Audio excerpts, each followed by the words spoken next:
Hi friends, welcome back to our channel. Friends, మనకైతే నిన్నటి రోజున మంగళవారం నాడు తెలంగాణ శాసన సభలో ఐటీ అండ్ పరిశ్రమల శాఖ మంత్రి దుద్దిల్ల శ్రీధర్ బాబు నిరుద్యోగుల అందరికీ ఉద్యోగాలు కల్పించడం ఏ ప్రభుత్వం వల్ల కాదు, కాబట్టి అందరికీ ఉద్యోగాలు ఇవ్వలేము అనే మాట మాట్లాడడం జరిగింది.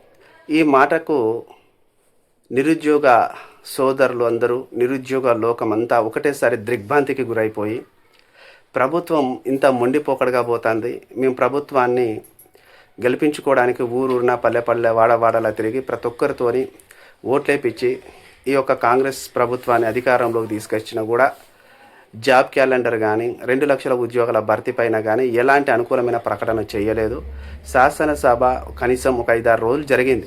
ఆ శాసనసభ 5-6 రోజులు జరిగిన శాసనసభలో ఎక్కడ కూడా నిరుద్యోగుల గురించి మాట్లాడలేదు, జాబ్ క్యాలెండర్ గురించి మాట్లాడలేదు, 2 లక్షల ఉద్యోగాల భర్తీ గురించి మాట్లాడలేదు. ఏది మాట్లాడకుండా కేవలం వాళ్ళ ప్రభుత్వ విధానాలపైన మాట్లాడి నిరుద్యోగుల విషయాలు పట్టించుకోకుండా, జాబ్ క్యాలెండర్ గురించి ప్రకటించకుండా నిరుద్యోగులందరికీ ఉద్యోగాలు కల్పించడం మా వల్ల కాదు అని చేతులు ఎత్తేసినట్టు మాట్లాడారు. దీనికి నిరసనగా ఈరోజు దిల్సుఖ్ నగర్లోని నిరుద్యోగులందరూ కూడా ఒకటేసారిగా మెరుపు ధర్నా చేసినారు. ఆ యొక్క దిల్సుఖ్ నగర్లో మెట్రో స్టేషన్ దగ్గర నుండి మొత్తంగా ర్యాలీగా వెళ్ళి మెరుపు ధర్నా చేసినారు. ప్రభుత్వానికి ఒక అల్టిమేట్ జారీ చేసినారు. మీరు కనుక జాబ్ క్యాలెండర్ ప్రకటించకపోతే మీరు తీవ్ర పరిమాణాలు ఎదుర్కోవాల్సి వస్తుంది. రానున్న రోజుల్లో మా కార్యాచరణ మేము ప్రకటిస్తాం. ఖబర్దార్ ఖబర్దార్ కాంగ్రెస్ పాలకులారా ఖబర్దార్ అని చెప్పేసి వాళ్ళు స్లోగన్స్ ఇచ్చుకుంటూ వద్రా నాయన ఈ కాంగ్రెస్ పాలన అని చెప్పేసి కూడా వాళ్ళు స్లోగన్స్ ఇచ్చినారు. అంటే ఈరోజు ఒక నిరుద్యోగుడు బయటకు వచ్చి రోడ్డెక్కి ఒక ఉద్యోగం కోసం ఆర్టా పడుతుండో, ఉద్యోగ నోటిఫికేషన్ కోసం ఫైట్ చేస్తుండంటే ఖచ్చితంగా ప్రభుత్వం ఫెయిల్ అయినట్టే లెక్క. ఎందుకంటే ప్రభుత్వం నిరుద్యోగులందరికీ 2 లక్షల ఉద్యోగాలు ఇస్తాం, జాబ్ క్యాలెండర్ ప్రకటిస్తామని చెప్పేసి మాట్లాడినారు.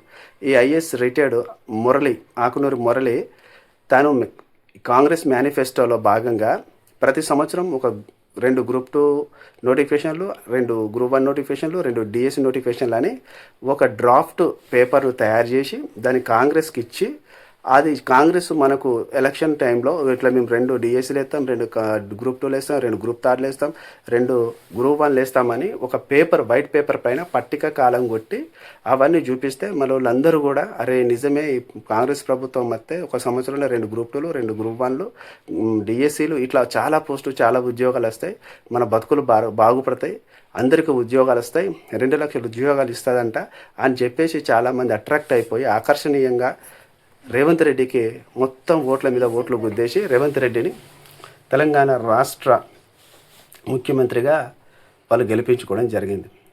నిరుద్యోగుల ఓట్లతోనే గెలిచినామని చెప్పేసి చాలాసార్లు రేవంత్ రెడ్డి మాట్లాడారు. మరి నిరుద్యోగులకు ఈ ప్రభుత్వం గెలిచినప్పటి నుండి ఏం చేయలే. పైగా గత పాలకులు ఇచ్చిన 70,000 నోటిఫికేషన్స్, 70,000 పోస్టుల అన్నిటిని భర్తీ చేసి వీళ్ళ ప్రభుత్వంలోనే వీళ్ళే ఇచ్చినట్టు, వీళ్ళే నోటిఫికేషన్ ఇచ్చినట్టు లెక్కలు చూపించుకుంటాను. 2 లక్షల ఉద్యోగాలలో మేము 70,000 భర్తీ చేసినా మీకు ఇచ్చే 1,30,000 అని మాట్లాడుతున్నారు. ఇంత పెద్ద మోసపూరితమైన మాట ఇంకోటి ఏది లేదు అని చెప్పేసి నిరుద్యోగులకు అర్థమైంది. అంటే ఈ దుద్దిల్ల శ్రీధర్ బాబు అసెంబ్లీలో చేసిన ఈ వ్యాఖ్యల కారణంగానే ఈరోజు దిల్సుఖ్ నగర్లో నిరుద్యోగులందరూ కూడా మెరుపు ధర్నా చేయడం జరిగింది. ఈ మెరుపు ధర్నాలో పాల్గొన్న ప్రతి ఒక్కరికి హ్యాట్స్ ఆఫ్ తమ్ముళ్ళారా, అన్నలారా, మీ అందరికీ నిజంగా మీ తెగువ, మీ పటిమ, మీ పోరాటం నిజంగా ఎంతో గొప్పది. ఎందుకంటే మీరు ఇన్ని రోజులు నిజంగా ఓపిక పట్టినారు. ప్రభుత్వం ఇక నోటిఫికేషన్స్ ఇస్తుంది, అగ నోటిఫికేషన్స్ ఇస్తుంది, ఇంకా జాబ్ క్యాలెండర్ ప్రకటిస్తుంది అని ఆశగా ఎదురు చూసినారు. కానీ మీ ఆశలు నిరాశలు అయిపోయినాయి, మీ సహనం అనేది వ్యర్థమైపోయింది. కాబట్టే ఈరోజు బయటకు వచ్చి మీరు జాబ్ క్యాలెండర్ కోసం మెరుపు ధర్నా చేయడం, ర్యాలీగా వెళ్ళిన ప్రతి ఒక్కరిని పోలీసు వాళ్ళు చాలా ఇబ్బందులు పెట్టి అరెస్టు చేయడం, వాళ్ళని జీబులలో కుక్కి నెట్టడం, చాలా ఇబ్బందులకే గురి చేసినారు. అయినా కానీ వాళ్ళు భయపడడం. త్వరలో మేము మా కార్యాచరణ ప్రకటిస్తాం. Chikkadpally library centre, arts college and central library and Ameerpet and Ashok Nagar and Dilsukh నగర్లో ఉన్న నిరుద్యోగ సోదరులందరం ఒకటైపోయి కార్యాచరణ ప్రకటిస్తామని చెప్పేసి ప్రభుత్వానికి అల్టిమేటం జారీ చేయడం జరిగింది. ఇవన్నీ చూస్తుంటే నిజంగా చాలా బాధేస్తుంది నాకు. ఎందుకంటే ప్రజాస్వామ్యంలో ప్రతి పార్టీ అధికారంలోకి వస్తుంటుంది, పోతుంటుంది. ఏ పార్టీ అధికారంలోకి వచ్చినా కానీ ఏ పార్టీకి, ఏ పాలకుడికి నిరుద్యోగిని బాధ, నిరుద్యోగిని కోస అర్థం కాదు.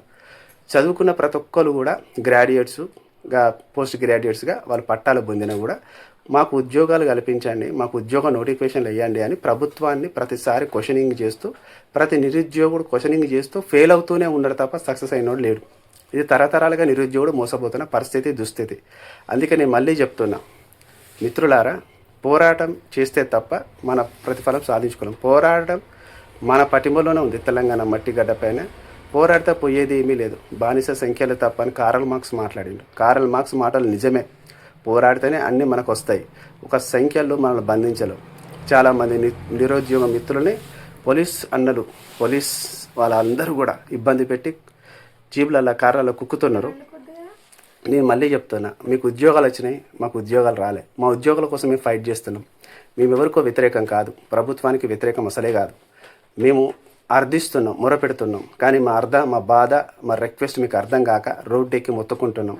ఇటనైనా మా ఇష్యూ, మా బాధ మీ చెవి వరకు చేరుతుందని. కానీ మీకు చెవి వరకు చేరకుండా అడ్డుకుంటున్నారు. ఏదేమైనా ఒకసారి ఉవ్వెత్తున కెరటం ఎగిస్తే దాన్ని ఎవ్వడు ఆపలేడు. అది సునామీ కావచ్చు, భూకంపమే కావచ్చు, ఇంకేదైనా కావచ్చు, అది ఎన్ని అయినా ఆర్నార్థాలకు దారి తీయచ్చు. ఒక నిరుద్యోగిని బాధ నిరుద్యోగినికే తెలుసు. మళ్ళొకసారి నేను చెప్తున్నా, నిరుద్యోగులారా, మీరందరూ కూడా పోరాటం చేయండి. ఖచ్చితంగా మన ఉద్యోగ నోటిఫికేషన్స్, జాబ్ క్యాలెండర్ కోసం ఫైట్ చేద్దాం. వీడియో నచ్చినట్టయితే లైక్ చేయండి, కామెంట్ చేయండి, సబ్స్క్రైబ్ చేసుకొని చూడండి మిత్రులారా. నేను నిరుద్యోగుల కోసం ప్రతిరోజు వీడియోలు చేస్తూనే ఉన్నా. నేను నిన్నటి రోజున కూడా అన్నా, ఈ ప్రభుత్వం ఒకట పోతుంది, మొండి వైఖరితో పోతుంది. నిరుద్యోగులను ఆదమర్చిన ఏ ప్రభుత్వాలు కాల గమనంలో మనుగడ సాధించలేదు, అంతరించిపోయినాయని చెప్పినాం. నిజంగానే 100% ఈరోజు కాలగమనంలో ఈ ప్రభుత్వం అంతరించే స్థాయికే పోతుంది తప్ప ఈ ప్రభుత్వం గొప్ప స్థాయిలో ఉండట్లేదు. మాట ఇచ్చింది, మాట తప్పింది. బల్మూరు వెంకట అనేటైన ఎమ్మెల్సీ ఆయన కూడా నోటిఫికేషన్స్ వస్తాయని మాట్లాడిండు. అద్దంకి దయాకర్ మాట్లాడిండు. మన ఇంకా చాలామంది పెద్ద పెద్దలందరూ మాట్లాడారు. మేము సీఎంనే కల్పిస్తాం, సీఎంతో కూర్చోబెడతాం, మీకు టైం ఇస్తాం, మాట్లాడిపిస్తాం, మీకు నోటిఫికేషన్స్ వస్తాయని ఎన్నో మాటలు మాట్లాడారు. ఎన్ని మాటలు అన్ని మాటలు వ్యర్థమైపోయినాయి. ఈరోజు దిల్సుఖ్ నగర్లో మెరుపు ధర్నా, ఒక్కసారి పాలకుల కుర్చీలు కదిలినాయి, వాళ్ళ పీఠాలు కదిలినాయి. ఇక ఎక్కడి దాకా పోతుందో ఇష్యూ, 7 వరకు పోతుందో ఈ ఫైర్, ఎన్నిటిని రాఖీ చేస్తుందో అన్నీ చూద్దాం.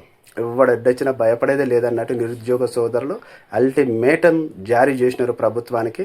సీఎం రేవంత్ రెడ్డి ఒకసారి స్పందించండి. జాబ్ క్యాలెండర్ సంక్రాంతి పండుగకు కానుకగా ప్రకటించండి. కనీసం ఒక 70 నుంచి 80 వేల ఉద్యోగాలు వేయండి. ఆల్రెడీ పోలీసు నోటిఫికేషన్ 14,000తో క్లియర్ ఉంది. దానికి మీరు సీఎం ఆమోద ముద్ర వేసి దాన్ని కూడా సంక్రాంతి కానుకగా నిరుద్యోగ సోదరులకు బంపర్ ఆఫర్ ఇవ్వండి. పక్కనున్న